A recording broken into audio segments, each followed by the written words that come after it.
Hello friends, ಎಲ್ಲರಿಗೂ ನಮಸ್ಕಾರ. ನೀವೆಲ್ಲರೂ ಚೆನ್ನಾಗಿದ್ದೀರಾ ಅಂತ ಭಾವಿಸ್ತಾ ಇವತ್ತಿನ ವಿಡಿಯೋವನ್ನು ಶುರು ಮಾಡ್ತಾ ಇದ್ದೇನೆ. ನನ್ನ ಲಾಸ್ಟ್ ವಿಡಿಯೋದಲ್ಲಿ ನಾನು ನಿಮ್ಮ ಜೊತೆ ಹೇಳಿದ್ದೆ ನಾವೆಲ್ಲ ಟ್ರಿಪ್ ಹೋಗಲಿಕ್ಕೆ ಪ್ಲ್ಯಾನ್ ಮಾಡ್ತಾ ಇದ್ದೀವಿ ಅಂತ. ನೋಡಿ, ಇವತ್ತು ಆ ದಿನ ಕೂಡ ಬಂದುಬಿಡ್ತು. ನೋಡಿ, ಬೆಳಗ್ಗೆ 6:30 ಗಂಟೆಗೆ ನಾವೀಗ ಹೊರಡ್ತಾ ಇದ್ದೀವಿ. ಲಗೇಜ್ ಎಲ್ಲ ಕಾರಲ್ಲಿ ಲೋಡ್ ಮಾಡಿ ಇಟ್ಟಾಗಿದೆ. ಅಂಶು ನೋಡಿ ಇನ್ನೂ ಎದ್ದೇ ಇಲ್ಲ, ಹಾಗಾಗಿ ಅವನನ್ನು ಎತ್ಕೊಂಡೇ ಹೊರಡ್ತಾ ಇದ್ದೇವೆ. ನಾವಿನ್ನು ಯಾವ ಪ್ಲೇಸಿಗೆ ಹೋಗ್ತಾ ಇದ್ದೇವೆ ಅಂತ ಹೇಳಿ ನಾನು ವಿಡಿಯೋದಲ್ಲಿ ಮುಂದೆ ನಿಮ್ಮ ಜೊತೆ ಶೇರ್ ಮಾಡ್ತಾ ಇದ್ದೇನೆ. ಬೆಳಗ್ಗೆ ಎಲ್ಲರೂ ನಿಮಗೆ ಹಾಯ್ ಮಾಡ್ತಾ ಇದ್ದಾರೆ. ಸೊ ಎಲ್ಲರೂ ಟ್ರಿಪ್ ಹೋಗ್ತಾ ಇದ್ದೇವೆ ಅಂತ ಹೇಳಿ ಭಾರಿ ಖುಷಿಯಲ್ಲಿದ್ದೇವೆ. ಟ್ರಿಪ್ಪಿಗೆ ನಮ್ಮ ಜೊತೆ ಇನ್ನೂ ಕೆಲವರು ಜಾಯ್ನ್ ಆಗಲಿಕ್ಕಿದ್ದಾರೆ. ಮುಂದೆ ನೋಡೋಣ ವಿಡಿಯೋದಲ್ಲಿ ಯಾರೆಲ್ಲ ಸಿಗ್ತಾರಂತ. ನಮ್ಮ ಬ್ಯುಸಿ ಹಾಗೂ ಒಂದು ಸ್ಟ್ರೆಸ್ಫುಲ್ ಸ್ಕೆಡ್ಯೂಲಿಂದ ಒಂದು ಬ್ರೇಕ್ ತೊಗೊಳ್ಬೇಕಂತ ಹೇಳಿದರೆ ಈ ಥರದ ಒಂದು ಫ್ಯಾಮಿಲಿ ಟ್ರಿಪ್ ಅಂತೂ ಬೇಕೇ ಬೇಕಾಗುತ್ತೆ. ಎನಿಹಾವ್ ನಾವೀಗ ಬೆಳಗ್ಗೆ ಹೊರಟಿದ್ದೇವೆ. ಇನ್ನು ಮುಂದೆ ಸ್ವಲ್ಪ ಟೀ ಬ್ರೇಕಿಗೆ ನಾವೆಲ್ಲರೂ ಒಂದು ಕಡೆ ನಿಲ್ತೇವೆ. ನಾವು ಹೋಗ್ತಾ ಇರೋ ಪ್ಲೇಸಿಗೆ ನಾವು ಧರ್ಮಸ್ಥಳ ರೂಟಾಗಿ ಹೋಗ್ತಾ ಇದ್ದೇವೆ. ಹಾಗೆ ಹೋಗ್ತಾ ರೋಡ್ ಸೈಡಲ್ಲಿ ನೋಡಿ ಒಂದು ಸಣ್ಣ ಹಳೆಯ ಕಾಲದ ಒಂದು ಹೋಟೆಲ್ ಕಾಣಿಸ್ತಾ ಇದೆ. ನಾವು ನಮ್ಮ ಬೆಳಗಿನ ಬ್ರೇಕ್ಫಾಸ್ಟ್ ಇಲ್ಲೇ ಮಾಡುವ ಅಂತೇಳಿ ಡಿಸೈಡ್ ಮಾಡಿದ್ದೇವೆ. ಪ್ರತಿ ಸಲ ನಾವು ಯಾವಾಗಲೂ ಒಂದು ಪಾಶ್ ಇರುವಂಥ ಒಂದು ಹೋಟೆಲಿಗೆ ಹೋಗೋದು, ಅಲ್ಲಿ ತಿನ್ನೋದು ಅದೊಂದು ಇದ್ದೇ ಇರುತ್ತೆ. ಈ ಥರ ಒಂದು ಹಳ್ಳಿ ಈ ಥರದ ಒಂದು ಎನ್ವೈರ್ಮೆಂಟಲ್ಲಿ ತಿನ್ನುವ ಮಜಾನೇ ಬೇರೆ. ನಾವು ದಹಿ ವಡ, ಇಡ್ಲಿ ಸಾಂಬಾರು ವಡ, ಬನ್ಸ್ ಹಾಗೂ ಅವಲಕ್ಕಿ ಉಸ್ಲಿಯನ್ನು ಟ್ರೈ ಮಾಡಿದ್ವಿ. ಜೊತೆಗೆ ಬಿಸ್ಕುಟ್ ರೋಟಿ ಕೂಡ ನಾವು ಪಾರ್ಸೆಲ್ ಮಾಡ್ಕೊಂಡ್ವಿ. ಈ ಹೋಟೆಲಲ್ಲಿ ನೋಡಿ ಒಂದೇ ಇಯರ್ಗೆ ಎಷ್ಟು ವೆರೈಟಿಯ ಕ್ಯಾಲೆಂಡರನ್ನು ಹ್ಯಾಂಗ್ ಮಾಡಿದ್ದಾರೆ ಅಂತ. ಸೊ ಬೇರೆ ಬ್ಯಾಂಕಲ್ಲಿ ಸಿಗುವಂಥ ಈ ಕ್ಯಾಲೆಂಡರ್ ಇದೆಯಲ್ಲ, ಎಲ್ಲವನ್ನು ಇಲ್ಲಿ ಈ ವಾಲಲ್ಲಿ ಹ್ಯಾಂಗ್ ಮಾಡಿದ್ದಾರೆ. ನೀವು ನೋಡ್ಬೋದು. ಈ ಹೋಟೆಲ್ನವರ ಅಕೌಂಟ್ ಎಲ್ಲ ಬ್ಯಾಂಕಲ್ಲಿ ಇರ್ಬೋದು ಅಂತ ಹೇಳಿಬಿಟ್ಟು ನಾವು ನಕ್ವಿ.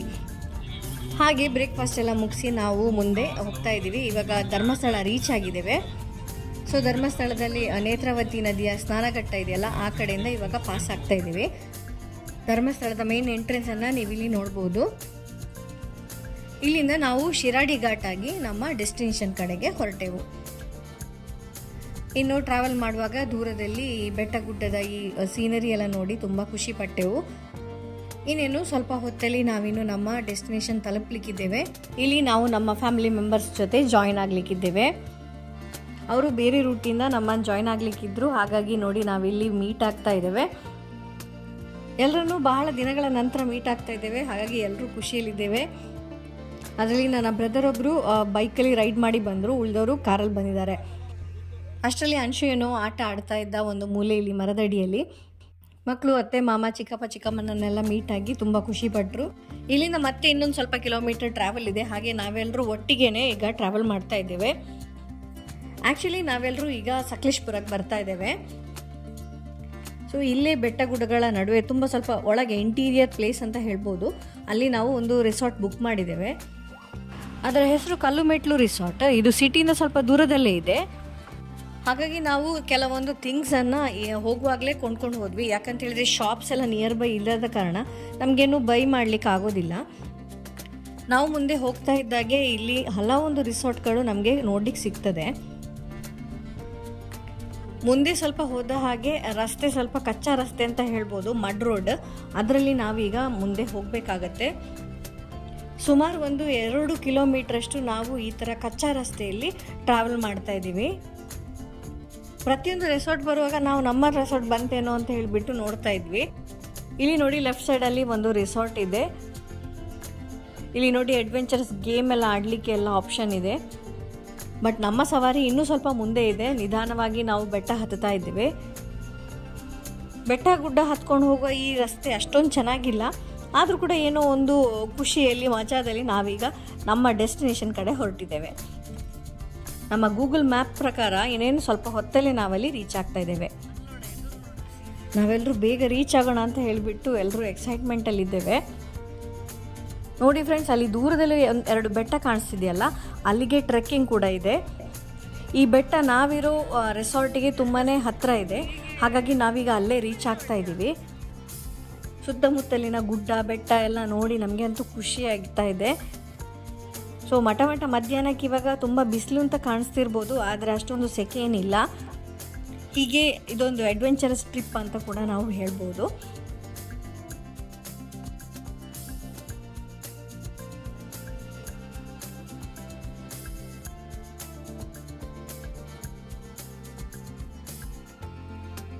ಸೊ ಫೈನಲಿ ನಾವು ನಮ್ಮ ಡೆಸ್ಟಿನೇಷನ್ ರೀಚ್ ಆಗಿದ್ದೇವೆ. ಹಲವೊಂದು ವೆಹಿಕಲ್ಸ್ಗಳು ಇಲ್ಲಿ ಕಾಣಿಸ್ತಾ ಇವೆ. ಆಲ್ರೆಡಿ ಗೆಸ್ಟ್ಗಳು ಇದ್ದಿರಬಹುದು ರಿಸಾರ್ಟಲ್ಲಿ.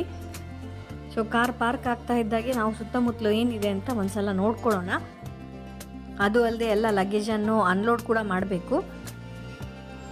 ಇಲ್ಲಿ ಒಂದು ಮರದ ಅಡಿಯಲ್ಲಿ ನೆರಳಿರುವ ಜಾಗದಲ್ಲಿ ನಮಗೆ ಪಾರ್ಕಿಂಗ್ ಸಿಕ್ತು. ಬನ್ನಿ ಇನ್ನು ಈ ರಿಸಾರ್ಟ್ನ ಸುತ್ತಮುತ್ತ ಒಂದು ರೌಂಡ್ ಹಾಕೋಣ. ರಿಸಾರ್ಟ್ ನೋಡಲಿಕ್ಕೆ ತುಂಬ ಚೆನ್ನಾಗಿದೆ. ಸುತ್ತಮುತ್ತ ಕೂಡ ತುಂಬ ನೋಡಲಿಕ್ಕೆ ಖುಷಿ ಆಗ್ತಾ ಇದೆ. ಇನ್ನು ಚೆಕ್ ಇನ್ ಆಗಲಿಕ್ಕೆ ನಾವು ಇಲ್ಲಿ ಎನ್ಕ್ವೈರಿ ಮಾಡ್ತಾ ಇದ್ದೇವೆ. ಅಷ್ಟರಲ್ಲಿ ಎಲ್ಲರೂ ಸ್ವಲ್ಪ ಆಚೆ ಈಚೆ ಅಡ್ಡಾಡಿ ಸ್ವಲ್ಪ ರಿಲ್ಯಾಕ್ಸ್ ಆಗ್ತಾ ಇದ್ದೀವಿ. ಸೊ ಎಲ್ಲರೂ ಚೆಕ್ ಇನ್ ಆಗುವ ಪ್ರೊಸೀಜರಲ್ಲಿರುವಾಗ ನಾನು ಒಂದು ರೌಂಡ್ ನಿಮಗೆ ಈ ರಿಸಾರ್ಟನ್ನು ತೋರಿಸ್ತಾ ಇದ್ದೇನೆ. ಇದು ಇವಾಗ ನಾವು ಮೇನ್ ಎಂಟ್ರೆನ್ಸಲ್ಲಿ ಇದ್ದೇವೆ. ಇನ್ನು ದೂರದಲ್ಲಿ ನೀವು ಬೆಟ್ಟ ಕೂಡ ನೋಡ್ಬೋದು. ಸೊ ಕೆಳಗೆ ನೀವು ಕಾಣಿಸ್ತಾ ಇರೋದೇ ಎಲ್ಲ ಅಲಾಟ್ ಆಗಿರುವಂಥ ರೂಮ್ಸ್ಗಳು.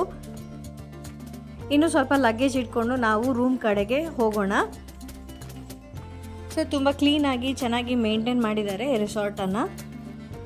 ಇನ್ನು ನಮ್ಮ ಕಾಟೇಜ್ ಎಲ್ಲಿದೆ ಅಂತ ಹೇಳಿಬಿಟ್ಟು ನೋಡೋಣ ಬನ್ನಿ. ಹೋಗ್ತಾ ಇಲ್ಲಿ ಲೆಫ್ಟ್ ಸೈಡಲ್ಲಿ ಕೂಡ ಕಾಟೇಜ್ ಇದೆ. ಅದರಲ್ಲಿ ನೋಡಿ ಟೆಂಟ್ ಕೂಡ ಇದೆ. ಕಸ್ಟಮರ್ನ ರಿಕ್ವೈರ್ಮೆಂಟ್ನ ಅಕಾರ್ಡಿಂಗ್ ಅವರು ಅರೇಂಜ್ಮೆಂಟನ್ನು ಮಾಡ್ತಾರೆ. ಇಲ್ಲಿ ಕೂಡ ಸಣ್ಣ ಪುಟ್ಟ ಅಡ್ವೆಂಚರಸ್ ಗೇಮನ್ನು ಇವರು ಇಟ್ಟಿದ್ದಾರೆ. ನಾವೀಗ ಹೋಗ್ತಾ ಇರೋದು ನಮಗೆ ಅಲಾಟ್ ಆಗಿರುವಂಥ ಈ ಕಾಟೇಜ್ ಕಡೆಗೆ. ಇನ್ನು ನಮ್ಮ ಕಾಟೇಜ್ ಕೆಳಗನೆ ನೀವು ಸ್ವಿಮ್ಮಿಂಗ್ ಪೂಲನ್ನು ನೋಡಬಹುದು. ಮಕ್ಕಳು ಸ್ವಿಮ್ಮಿಂಗ್ ಪೂಲ್ ನೋಡಿ ತುಂಬಾ ಖುಷಿ ಪಟ್ಟಿದ್ದಾರೆ. ಎಲ್ಲರೂ ಲಗೇಜ್ ಎಲ್ಲ ಇಟ್ಟು ಡಿಸ್ಕಷನ್ ಮಾಡ್ತಾ ಇದ್ದಾರೆ, ಏನು ಮಾಡುವ ಇವತ್ತಿದು ಪ್ಲ್ಯಾನಿಂಗ್ ಹೇಗೆ ಅಂತ ಹೇಳಿಬಿಟ್ಟು. ಮೊದಲಿಗೆ ನಾವು ಉಳ್ಕೊಳ್ಳುವ ರೂಮ್ ಹೇಗಿದೆ ಅಂತ ನೋಡೋಣ ಬನ್ನಿ. ರೂಮ್ ನೋಡಿ ನನಗೆ ಹಾಸ್ಟೆಲ್ನ ನೆನಪು ಬಂತು. ಎಲ್ರಿಗೂ ಒಂದು ರೀತಿಯಲ್ಲಿ ಖುಷಿ ಆಯಿತು. ಯಾಕೆ ಗೊತ್ತಾ, ಎಲ್ಲರೂ ಒಟ್ಟಿಗೆ ಒಂದೇ ರೂಮಲ್ಲಿ ಇರೋದ್ರಿಂದ ನಾವು ಇನ್ನೂ ಗಮ್ಮತ್ತು ಜಾಸ್ತಿ ಮಾಡ್ಬೋದು ಅಂತ ಹೇಳಿಬಿಟ್ಟು.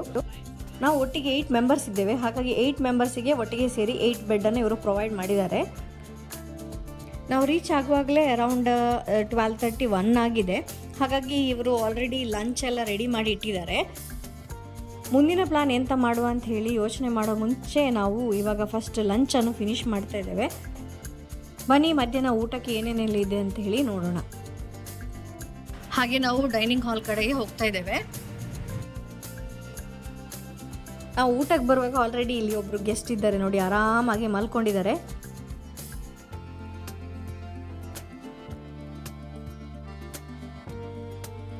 ಸೊ ಡೈನಿಂಗ್ ಹಾಲಲ್ಲಿ ನಾವಲ್ಲದೆ ಬೇರೆ ಗೆಸ್ಟ್ ಕೂಡ ಇದ್ದರು. ಇನ್ನು ಲಂಚ್ಗೆ ವೆಜ್ ಹಾಗೂ ನಾನ್ ವೆಜ್ ಎರಡೂ ಕೂಡ ಐಟಮ್ ಇಟ್ಟಿದ್ರು. ಇಲ್ಲಿ ಅಕ್ಕಿ ರೊಟ್ಟಿ ವಿತ್ ಚಿಕನ್ ಕರಿಯನ್ನು ನಾನು ತಗೊಂಡಿದ್ದೇನೆ. ಅದರ ಜೊತೆಗೆ ಬಿರಿಯಾನಿ ಕೂಡ ಇತ್ತು, ಒಂದು ಡೆಸರ್ಟ್ ಕೂಡ ಇತ್ತು. ಸೊ ಫುಡ್ ಅಂತೂ ತುಂಬ ಚೆನ್ನಾಗಿತ್ತು, ಟೇಸ್ಟಿಯಾಗಿತ್ತು. ನಾವೆಲ್ಲರೂ ಇದನ್ನು ಎಂಜಾಯ್ ಮಾಡಿದ್ವಿ. ಊಟ ಆದಮೇಲೆ ಒಂದು 1 hour ಬಿಟ್ಟು ಮಕ್ಕಳೆಲ್ಲ ಸ್ವಿಮ್ಮಿಂಗ್ ಪೂಲಲ್ಲಿ ಆಟ ಆಡ್ತಾ ಇದ್ದಾರೆ. ಸಂಜೆ ಆಗ್ತಾ ಕ್ಲೈಮೇಟ್ ಸ್ವಲ್ಪ ಕೂಲ್ ಆದರೆ ಮತ್ತು ಸ್ವಿಮ್ಮಿಂಗ್ ಪೂಲ್ನ ನೀರು ಚಳಿ ಆಗ್ತದೆ ಅಂತ ಹೇಳಿ ಈಗಲೇ ಆಟ ಆಡ್ಲಿಕ್ಕೆ ಹೋಗಿದ್ದಾರೆ. ಆದರೆ ಮಧ್ಯಾಹ್ನ ಆದರೂ ಕೂಡ ಸ್ವಿಮ್ಮಿಂಗ್ ಪೂಲ್ನ ನೀರಂತೂ ತುಂಬ ಕೋಲ್ಡ್ ಆಗಿತ್ತು.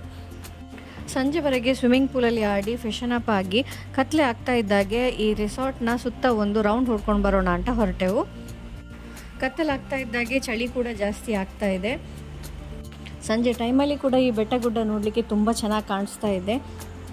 ಪ್ರಕೃತಿಯ ಈ ಸುಂದರ ಒಂದು ಸೀನರಿಯನ್ನು ನಾನು ಎಂಜಾಯ್ ಮಾಡಿದೆ. ಬನ್ನಿ ಇನ್ನು ನಮ್ಮ ಕಾಟೇಜ್ ಕಡೆ ಏನು ಅರೇಂಜ್ಮೆಂಟ್ ಎಲ್ಲ ಮಾಡಿದ್ದಾರೆ ಅಂತ ನೋಡ್ಕೊಂಡು ಬರೋಣ. ರೂಮ್ ಕಡೆ ಬರ್ತಿದ್ದಾಗೆ ಇಲ್ಲಿ ನೋಡಿ ನಾಯಿ ಮರಿಗಳು ಆಟ ಆಡ್ತಾ ಇದ್ದೇವೆ. ಇವರನ್ನೇ ನೋಡ್ಕೊಂಡು ಎಂಜಾಯ್ ಮಾಡ್ತಾ ಇದ್ದೆವು. ಇಲ್ಲಿ ಒಂದು 5-6 ನಾಯಿ ಮರಿಗಳಿದ್ದೆವು. ಮಕ್ಕಳಿಗಂತೂ ನಾಯಿ ಮರಿ ನೋಡಿ ತುಂಬ ಖುಷಿ ಆಯಿತು. ನಮಗಂತೂ ಈ ನಾಯಿಗಾಗಲಿ ಬೆಕ್ಕಾಗಲಿ ಸಾಕುವಂಥ ಆಪ್ಷನ್ ಸಿಗೋದಿಲ್ಲ, ಅದು ಅಲ್ಲದೆ ಟೈಮ್ ಕೂಡ ಇರೋದಿಲ್ಲ. ಹಾಗೆ ನಾವು ಸಹ ಮಕ್ಕಳ ಜೊತೆ ಈ ನಾಯಿ ಮರಿಗಳ ಜೊತೆ ಆಟ ಆಡಿ ಎಂಜಾಯ್ ಮಾಡಿದ್ವಿ. ಇನ್ನು ಕಾಟೇಜ್ ಕಡೆಗೆ ಹೋಗ್ತಾ ಇದ್ದಾಗೆ ಇಲ್ಲಿ ಕ್ಯಾಂಪ್ ಫೈರ್ ಹಾಕಲಿಕ್ಕೆ ರೆಡಿ ಮಾಡಿಟ್ಟಿದ್ದಾರೆ. ರಾತ್ರಿ ಚಳಿ ಜಾಸ್ತಿ ಆಗುವಾಗ ಈ ಕ್ಯಾಂಪ್ ಫೈರ್ನ ಸುತ್ತ ಕೂತ್ಕೊಳ್ಳುವ ಒಂದು ಮಜಾನೇ ಬೇರೆ ಇರ್ತದೆ. ಇವರು ಪ್ರತಿ ಕಾಟೇಜ್ನ ಎದುರುಗಡೆ ಒಬ್ಬೊಬ್ಬರಿಗೆ ಈ ಥರ ಕ್ಯಾಂಪ್ ಫೈರ್ ಹಾಕಿ ಕೊಡ್ತಾರೆ.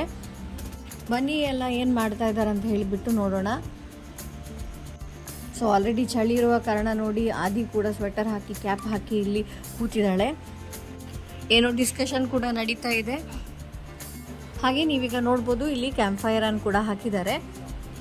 ರಾತ್ರಿ ಡಿನ್ನರ್ ಮುಗಿಸಿದ ಮೇಲೆ ಕೂಡ ನಾವು ಚಿಟ್ಚಾಟ್ ಮಾಡಿ ಕೆಲವು ಗೇಮ್ಸ್ ಎಲ್ಲ ಆಟ ಆಡಿದ್ವಿ.